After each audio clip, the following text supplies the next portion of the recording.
of Dharma, of the lesser, greater, and common vehicles, in accordance with the thoughts and various intellects of beings.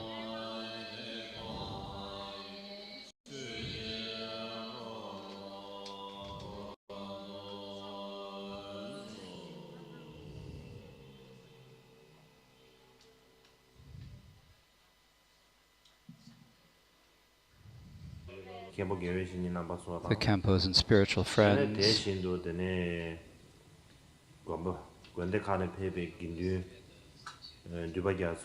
members of the Sangha from the various monasteries,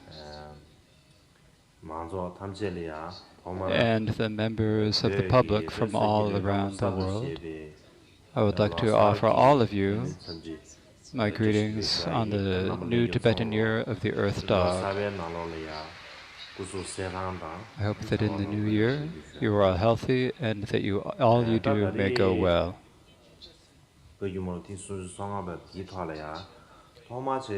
Originally, my plan was to come to this 35th Kaji Munlam, and I made quite a few efforts to do so. But in the end, I was not able to come this year. But in terms of making the schedule, working on the preparations,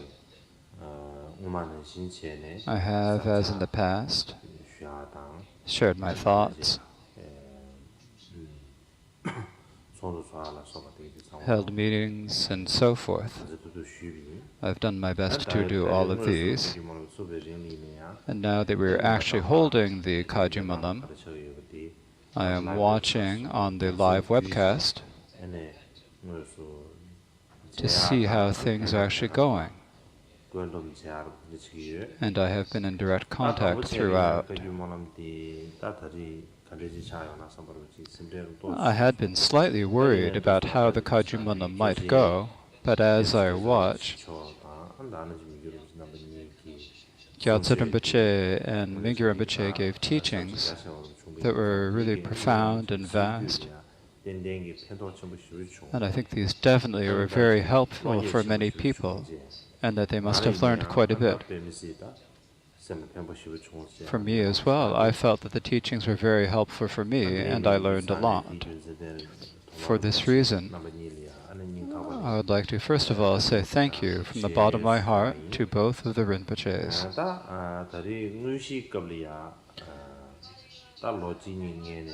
Now, during the actual Munlam, for the last couple of years, I have been teaching from the long soliloquy by Geshe Potowa. Since it was me who began that teaching, so in the end it'll be me that I have to continue and finish it. Of course, this year I am quite far away in America, but because of modern technology I can be in a direct connection with all of you. So today, for the first 4 days of the Munlam, I have the fortune to be able to continue the teachings on Geshe Potowa's long soliloquy. Generally, for my own part, I don't have any of the qualities of being learned, venerable, or good. And this isn't just being humble, this is the way it actually is. But maybe we could say, from a perspective, since I've been gained the blessings of the title Karmapa, perhaps it is just my good fortune. Or maybe from one perspective, it is a misfortune for someone so significant as me to have to sit on the very high throne of the Karmapas. In any case, since I have this title, and because of this, though I do not have that high an education or that many illitimals, because of the power, the compassion of the blessings of the Karmapas, I feel as if I'm able to plant the seed of liberation in others. And for this reason, my feeling is that I'm asking the Karmapas and the Kagyu forefathers for their blessings. And that now I will teach you this Dharma. And for you as well. Generally,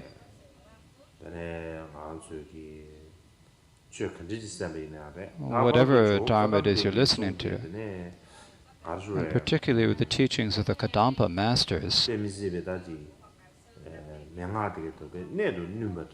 these are instructions that really get right to the heart of the matter. They go right where they need to. It's like in Tibetan medicine. There's a medical treatment that you put right where that needs to go. So wherever there's a fault, so these instructions, wherever the faults we have, they point it out and identify our faults to us.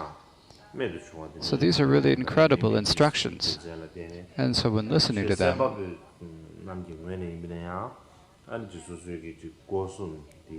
please listen without being distracted in your body, speech, or mind. So I will continue from where we left off last year. And this is where we left off. It is certain that actions and intentions always go together. The sign that their intentions are for this life is that their actions are to work on ambitions for this life. Those whose intention is a wish for emancipation will do whatever they can to liberate themselves from samsara. Bodhisattvas do whatever to benefit others. That is what they put into practice. We should act as it is taught in the Dharma and teach it as we have practiced it ourselves. If we teach others without practicing it properly ourselves, we are like a leper practicing the Garudasanadana, and no one will come to listen. And so what this is saying, to really give the main point, is that these days, if our intentions or motivations are like samsaric motivations or worldly motivations, then our actions also, because of that intention or motivation, will be only to do things for the sake of this life or for the sake of the 8 worldly concerns. If the intention is to reach some nirvana, or you could say to reach liberation and omniscience, if that is what we are seeking, and we have that sort of motivation, then our actions as well will match that. We'll think, what can I do to free myself from samsara? What can I do to myself from the partial nirvana of peace? In brief, a practitioner should be someone who acts in practice what is taught in the Dharma. If we act and practice the same as the Dharma we teach, then we will be able to teach that Dharma we are practicing as we have experienced it ourselves. Otherwise, if we don't attack it, if our actions don't match the Dharma we teach, and we say to many people that the Dharma says this and the Dharma says that, that won't benefit the other person. Perhaps we'll start to have mistaken motivation or mistaken study. Mistaken meditation, mistaken study means that it'll be as if they're meditating, as if they're studying. You might teach them several long texts, but you could teach them several long steps. You teach them, you explain them. But even though you teach them, perhaps there's some tiny benefit that it could have to their minds. A little bit of a change. Maybe they can develop some slightly different feeling. But the student to whom you're teaching Dharma It won't work out that the student you teach the Dharma will feel disgust for this life and that the antidote will become an antidote. The Dharma will become an antidote for the afflictions. In addition to that not happening, the student will gradually change. They'll start to look for the Lama's faults.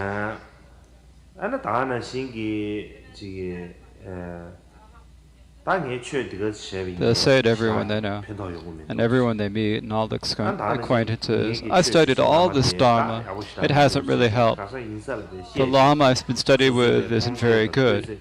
They'll tell this to everyone they see, everyone they meet, all their acquaintances, and so eventually it'll come down to this. The reason why this happens,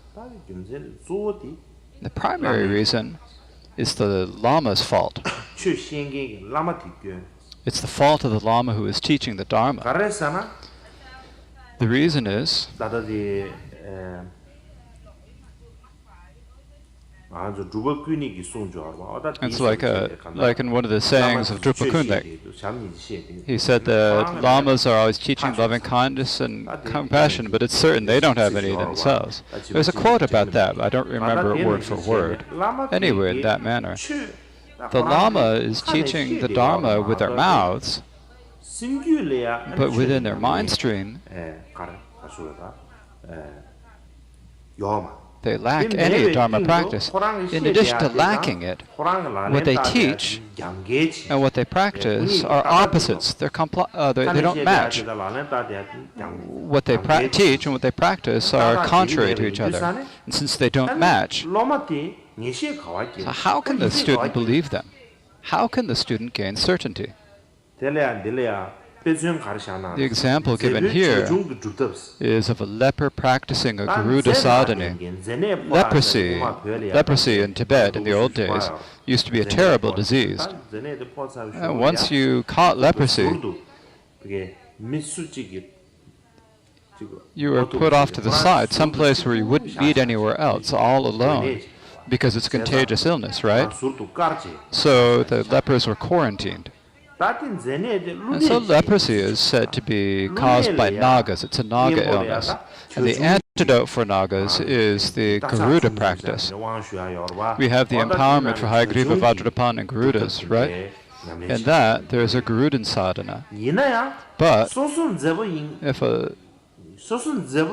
if someone's a leper and have leprosy, and then teach the Garuda sadhana to someone else, would they believe it? No one will believe it. What do people say? If you know the Garuda Sonata so well, then you better cure yourself of leprosy first. Only once you've done that, then I'll take the study of the Garuda Sadhana from you. I won't believe you before then. In this condition, I won't. If you teach the Garuda Sadhana, I don't like that. It doesn't. That doesn't agree. I don't agree with that. For this reason, if the Guru does not practice the Dharma exactly as they teach it, it is difficult for the student to believe them.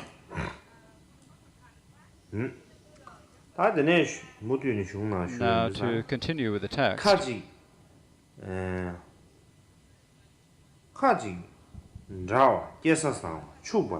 Geshe-ins give their attention to those who have good birth, who are rich, assertive, ambitious, able to get things done, good at whatever they do, and highly regarded by their friends and relatives. But as they say that those who seek Dharma from a fear of death are greedy and unreliable. He's ineffective, shallow, and unreliable, they say. So here to talk about what this means. Actually,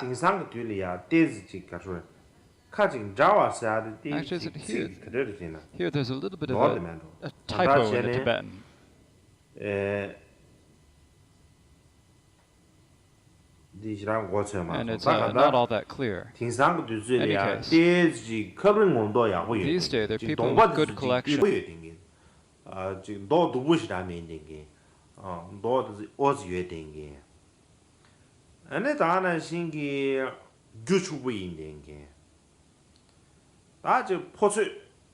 다지 포츠 채와 다 된제기 좀 류마케아 된제 다지 가르라고 다지 된제 배진고 딱 고대보로 위에 된게 안 준탕첨보로 위에 된게 다 디솔레야 되네베 라마 주마당 라마 다지 오늘은 칭이 된바라 마인게 개외신이 칭이 야보이 Complexions.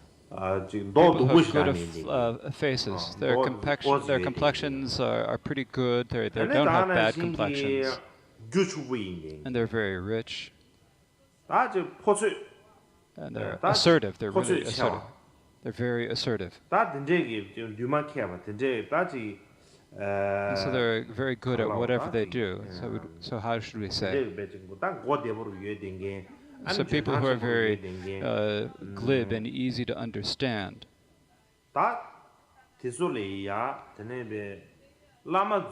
These are the ones who fake lamas, or lamas who don't really have all the qualifications, or geshes who they aren't really authentic geshes. These they'll consider these people most highly, saying, "Oh, these are good people." So the lamas will consider them to the better type of people. Is death, someone who remembers Dharma from their heart. If there's a student like this, then the lamas, these lamas, as I've mentioned before, the unqualified lamas, will treat them as if they have, it's like they have no brains. Some people there aren't really all there. People who are like being useless and ineffective. And their friends and relatives will say, those people, sort of consider them like they're crazy people.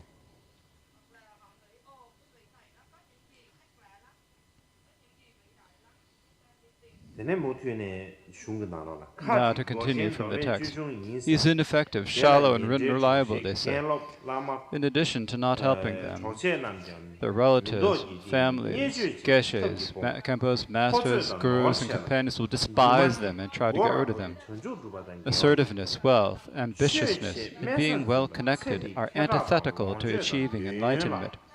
Those who practice Dharma and are humble see profit, fame, possessions, and sensory pleasures as enemy and false. Geshes who consider them, those who have given up on this life, to be incapable and will not help them, while paying attention to the wealthy, outspoken, and connected, are not true spiritual friends. So what this says is this. So that type of people who really have faith in the Dharma and the Three Jewels, who have developed a fear of death,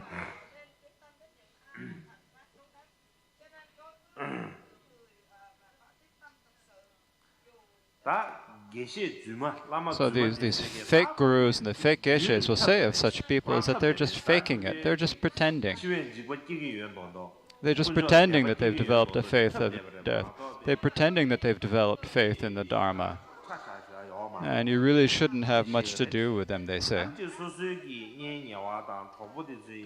And their friends and relatives, in addition to not helping them, will not help them or support them. They'll also despise them, deprecate them, and do whatever they can to get rid of them. They consider those who are the opposite, like as I said before, the people who are wealthy, kind of wealthy, who are accomplished, able to get things done, who are very influential, who are able to organize big events and so forth.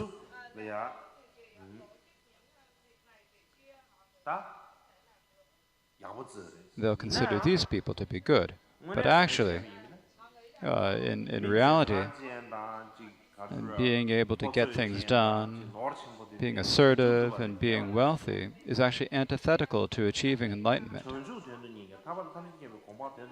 For someone who really seeks enlightenment, those aren't important at all.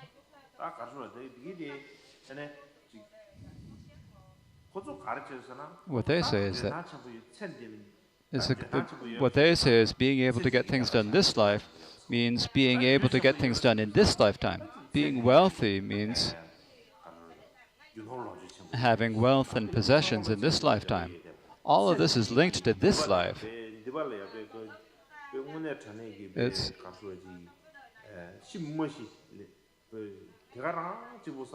It's people who only think about their desires for this life, just no matter what, whether they live or die.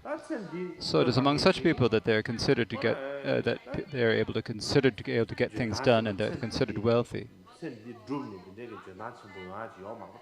For someone who's given up on this life, there's no getting things done for the sake of this life. That is antithetical to achieving enlightenment.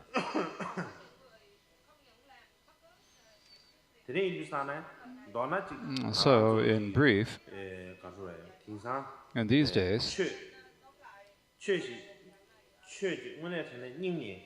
if you are someone who really thinks from their heart that you want to practice the Dharma, someone who really wants to practice Dharma from their heart, views the popularity in this life, the wealth in this life, the prosperity in this life, they see it as an enemy. You see these as faults. So,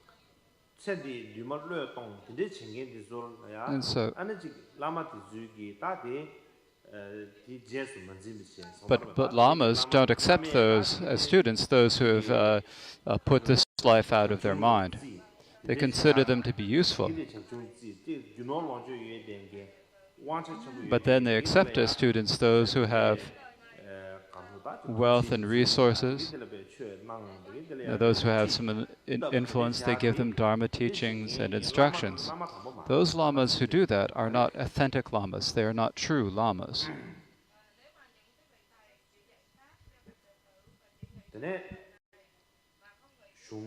Now, in the text, as it says, an authentic spiritual friend, as described, teaches beings the Dharma without material offerings. Thus, they should pay attention to those who practice Dharma properly. A good monk is someone who is fearful of death, diligent, uninterested in this life, and intelligent, and who trusts the Dharma fully. This is because we are fleeing samsara and accomplishing perfect Buddhahood. We have faith in the Buddha and seek the Dharma. Those who are assertive, competent, and ambitious are going further and further away from Buddhahood.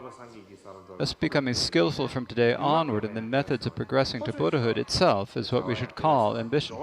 That is what we should call assertiveness. That is what we should call being good at what you do. In terms of a practitioner, that is also being learned, that is being venerable. That is what is called being a good master. That alone is the method for achieving Buddhahood swiftly. That is the Abhidharma. That is the sutras. That is the Vinaya. That is listening, contemplating, and meditating. That is also bringing together all the arduous austerities and all your capabilities to accomplish Buddhahood. All the scriptures, sutras, and classes of Tantra, from the verses on the Vinaya up to Guhisamaja, are Dharma for a single individual. They are taught with specific times and stages in mind. There are none that were said to be unnecessary. And so if we have an authentic spiritual friend or authentic guru,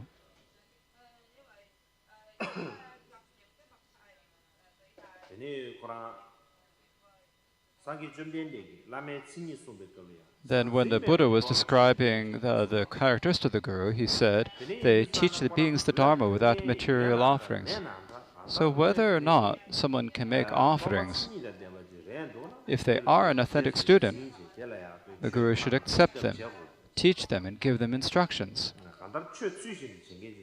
If they are someone who can practice the Dharma properly, then an authentic guru should accept them with compassion and take care of them.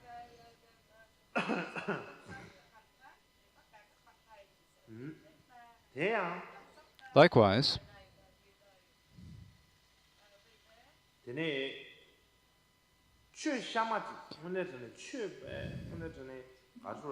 you think you should practice this authenticness, some really pure Dharma, what you should really do is, first of all, is you need to identify your own faults, and then you need to fix them as if you were curing an illness. The reason is that first you identify your faults. Like with a sick person, you first examine them. You see what problems they have. you check them and you see the problems. And when you know what the fault comes are and what they come from, then you do something to eliminate them. So if we want to really practice true, pure Dharma, then we need to first identify our own faults. Once we've identified our own faults, then, here it says a good monk, but it means a good practitioner. It doesn't mean you necessarily have to be a monk.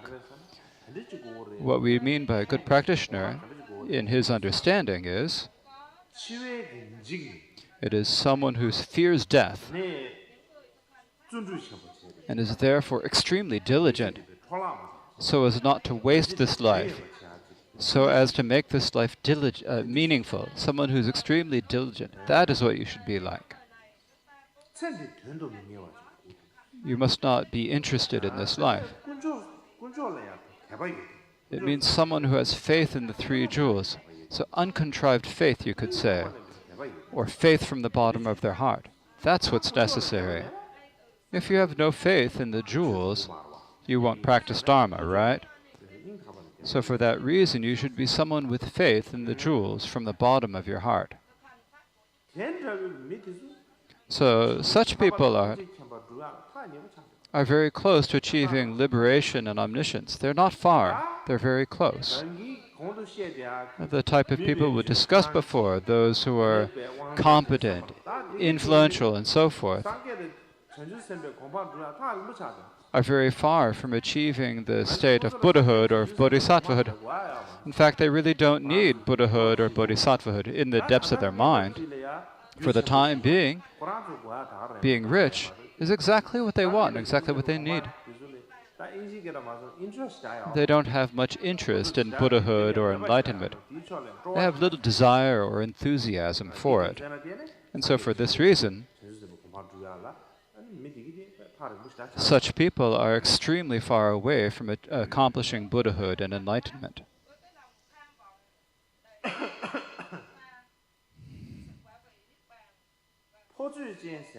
When we talk about someone who's assertiveness, and so the Tibetan word for assertiveness means someone who can really argue well for themselves. In the old days, when you had a lawsuit, it wasn't like nowadays when you looked for a lawyer. You looked for someone who was very well spoken, very persuasive.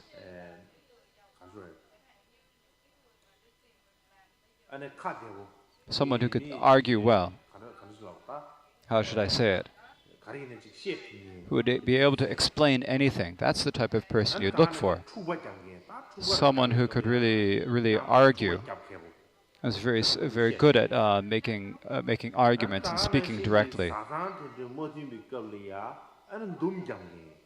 And so they were someone who's able to refute others and so forth. So that is what we meant by someone who is assertive. You could say assertive or competent in any case. That's what we mean. But Potoa said that this isn't assertiveness. That isn't assertiveness at all, not in terms of the Dharma.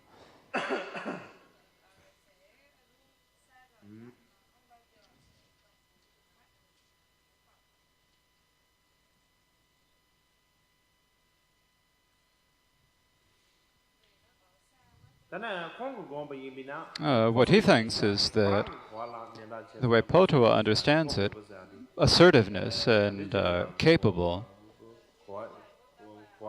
the way we should understand this,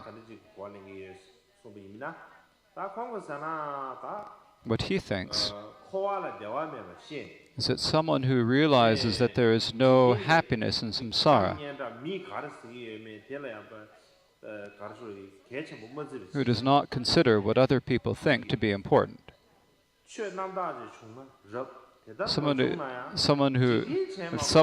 That person is able to truly accomplish Dharma that is best, or if not, if at least they're able to put this life out of mind, that is what is meant by being assertive. So what worldly people think of as assertive, being able to argue the case and such, that is not assertiveness. So that is what he is saying. And we will leave it here for today. So usually, when I do these teachings, after the teaching, we do meditation for 5 minutes. But this year, during the pre-millennium teachings, both Gyaltsen Rinpoche and Mingyur Rinpoche gave many meditation instructions.